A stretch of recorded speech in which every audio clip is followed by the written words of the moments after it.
donc Éléonore qui nous accueille depuis déjà un petit moment dans ton studio.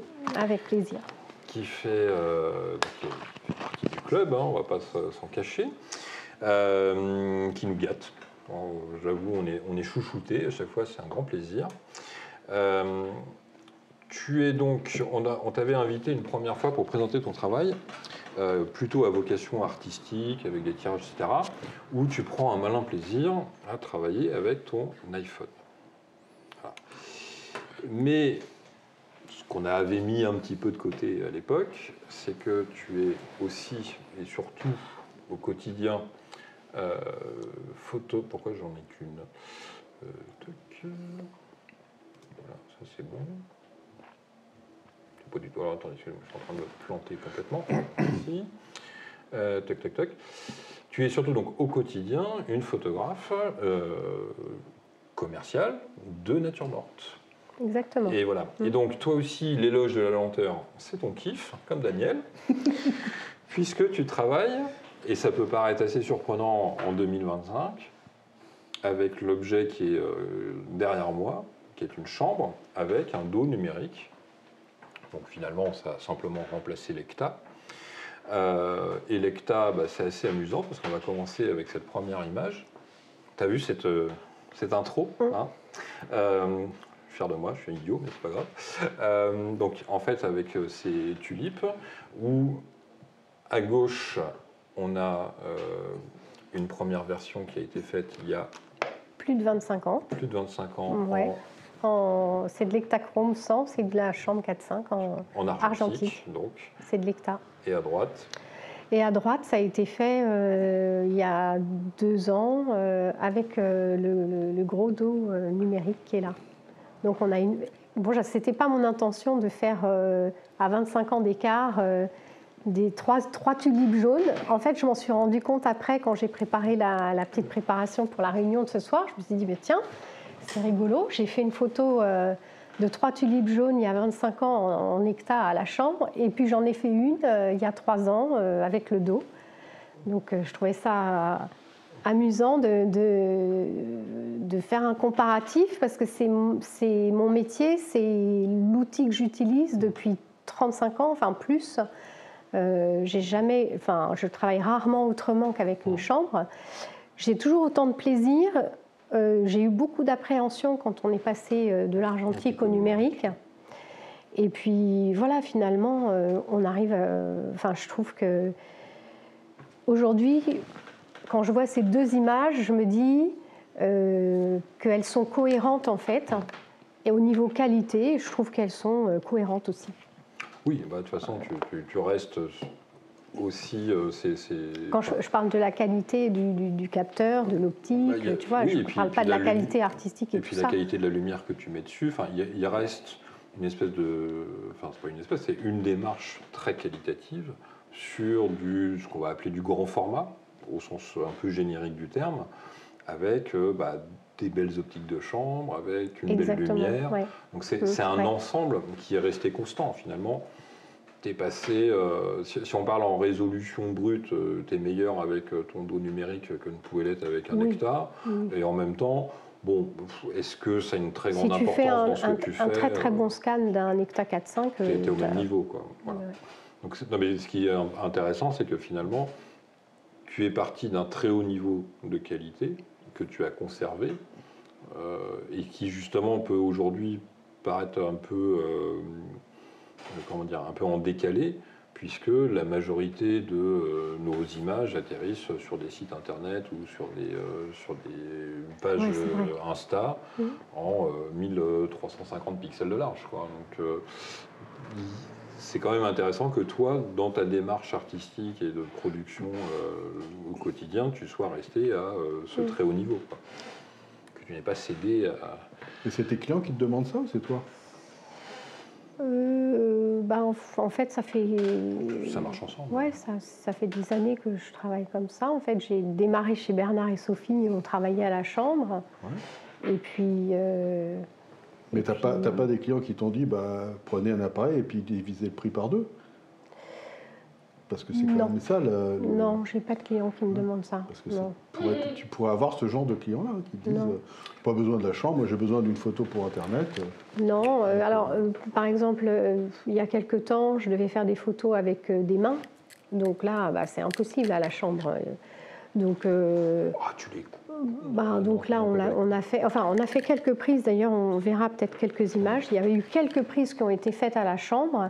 Mais sinon, l'ensemble de la série, j'ai pris un Nikon, j'ai pris le D800 et moi j'ai un D800 qui est, très bien, voilà, qui est le début des bons boîtiers numériques. Aujourd'hui, on fait beaucoup mieux que le D800, mais quand il est sorti, c'était déjà un très très bon boîtier numérique. Comme j'ai plein d'optiques Nikon, on est resté, je suis restée en Nikon. Voilà. Et donc en fait, globalement, il y a effectivement, toi, ce que tu travailles, c'est la qualité de l'image. Il y a un côté artisanal haut de gamme. Il y a aussi la vision artistique qui vient se confronter et s'associer au cahier des charges du client. Oh, bien sûr. Voilà, donc c'est ça qui fait le sel et qui fait que, oui, on continue de demander tes images. À la rigueur, tu le fasses à la chambre ou pas, n'a quasiment pas d'importance en fait en réalité. Donc pour le coup, le moteur, pour toi, en tant que photographe commercial, quels sont les grands axes que tu penses devoir aligner professionnellement? Parce que l'idée de la réunion de ce soir, c'était justement de discuter plus métier. Comment tu abordes, comment tu réponds à une demande, qu'est-ce que tu alignes, entre guillemets, sur la table? Par rapport à une demande client. Oui, tout à fait. Donc, il faut que j'explique un petit peu comment... c'est un peu l'idée. Tu es venu là pour ça. C'est pour ça qu'on t'a invité. C'est pour que tu nous parles de ce que tu fais. Alors, je vais expliquer un petit peu l'univers dans lequel je travaille déjà. Donc, je me suis très vite spécialisée dans le domaine des petits objets, donc notamment quand même le luxe, c'est-à-dire les parfums, la cosméto. Et voilà, dernièrement, j'ai fait une petite série d'images sur des bijoux parce que je m'étais dit que j'avais envie de diversifier un petit peu ma clientèle. Et voilà. Mais là, les images que vous voyez, c'est typiquement mon quotidien en fait. Voilà. Et j'adore ça. Je trouve que j'aime beaucoup travailler les lumières. Plus c'est petit, plus j'aime travailler les. Ouais, j'adore ça. Alors.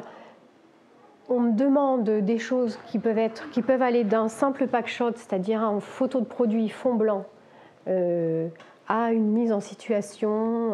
Je vais essayer de trouver un fond blanc, voilà, typiquement. Ouais, voilà. Bon, ça c'est vraiment, c'est assez technique en fait, mais ça demande pas mal de temps. Par exemple là, celle du haut, par exemple en haut à droite. Donc l'idée, c'était de développer un nouveau dossier de presse avec des nouvelles palettes pour Clarins. Donc il fallait illustrer les différentes couleurs.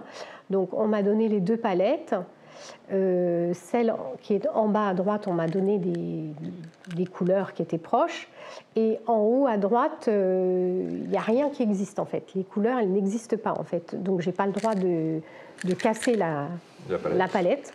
Donc là, tout est fait en retouche là, sur l'éclatement des textures à droite. À côté, à droite, tu prends une autre palette, une autre matière. Exactement. Et donc tu donnes à ce moment-là, à cette étape du travail, en fait, tu fais la forme et la lumière. Oui, exactement. Et ensuite, en post-prod, avec la palette, la nouvelle palette que tu n'as pas le droit de toucher, tu vas aller chercher les teintes. Et donc, c'est vraiment un travail de... ça, c'est de la retouche. C'est de la retouche, Et il y a aussi du montage, parce que je n'ai pas photographié tous les éléments ensemble. Donc, il y a aussi du montage. Oui, et ça, c'est un élément qui est vachement important. C'est parce que dans ce travail-là, il y a à la fois des images qu'on pourrait considérer faites comme celle-ci en une seule fois, un travail de matière, et il y en a d'autres où le photomontage, la chromie, la post-production, et pas simplement une correction de défaut du produit, mais ça fait partie d'un tout. Et toi, c'est ton travail d'imaginer ces différentes étapes, de les associer et de faire en sorte qu'à l'arrivée, tu aies bien tous tes éléments. Exactement. Et mon travail, c'est finalement que le produit ressemble au vrai produit et que le client reconnaisse son produit. Voilà. Ou si on ne me donne pas... Par exemple, il y a une photo qui serait très intéressante par rapport à... Voilà, cette page-là, par exemple. Le flacon de parfum Guerlain avec la moustache bleue, là, celui-là, il n'existe pas en vrai, en fait. On m'a donné un flacon... donc, ce sont des très, très gros flacons, des grosses contenances, tu vois. Voilà. 1 litre ou quelque chose donc, comme ça. c'était des prototypes en cristal. Donc, on m'en a donné un qui était... Tu ne le fais pas tomber. Ah non, t'as pas intérêt là, sinon c'est très très mal. Donc on m'en a donné un qui était presque complètement opaque, presque noir, tellement il était bleu foncé, dense, voilà. Et on m'en a donné un qui était bleu ciel, en fait, translucide bleu ciel. Et en fait, le client, il te dit, ah ben non, nous on veut un flacon bleu nuit. La moustache, par exemple, bleu marine, elle n'existe pas. Alors là, j'ai eu du mal parce que c'est plus compliqué de partir d'une couleur claire. Donc on m'a donné un flacon, celui qui était translucide, avec une moustache bleu clair.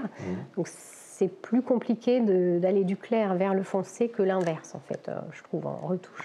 Donc là, sur cette photo-là, il y a une retouche de fou, quoi. Ouais. Pour arriver à un flacon qui n'existait pas encore. Parce que ça, ces flacons-là, ils en ont fabriqué seulement 5, et ça valait 5 000 € le flacon. Ok. Voilà. J'ai jamais eu le flacon définitif entre les mains. Alors, question un peu bête, très pragmatique. Réaliser une image comme ça, grosso modo, en cumulé, prise de vue post-prod, ça prend combien de temps ? Là, il y a un après-midi de shoot parce qu'il faut shooter plein de morceaux différents. Il faut se projeter en se disant, il faut que j'éclaire celui-ci comme de cette façon. Parce qu'on n'éclaire pas celui qui est opaque de la même manière que celui qui est translucide. Donc il faut réussir à se projeter en se disant, voilà, on va faire plusieurs morceaux. Donc il y a pas mal de shoots et après il y a pas mal de retouches. Donc là, il y a au moins, je ne me souviens plus parce que c'est un peu ancien comme travail, mais globalement, il y a au moins 2 jours de travail. Pour un visuel. Oui. Et alors, comment tu fais tenir la plume comme ça ? Alors la plume, ça c'est une vieille photo argentique en 4-5. C'est de l'hecta et ça a été fait chez Bernard et Sophie. Et regardez la délicatesse des hautes lumières, quoi. C'est incroyable. Et là, j'avais laissé une vitesse un petit peu lente pour avoir léger flou, la douceur dans les plumes très légères. Là, on voit un petit peu que ça bouge. Et là, je ne me souviens plus comment j'ai fait tenir, peut-être avec une aiguille, je ne sais pas, peut-être Sophie, elle se souvient, mais moi, je ne me souviens plus. Oui, je ne me souviens plus comment j'ai fait tenir. Peut-être une épingle, là, ouais.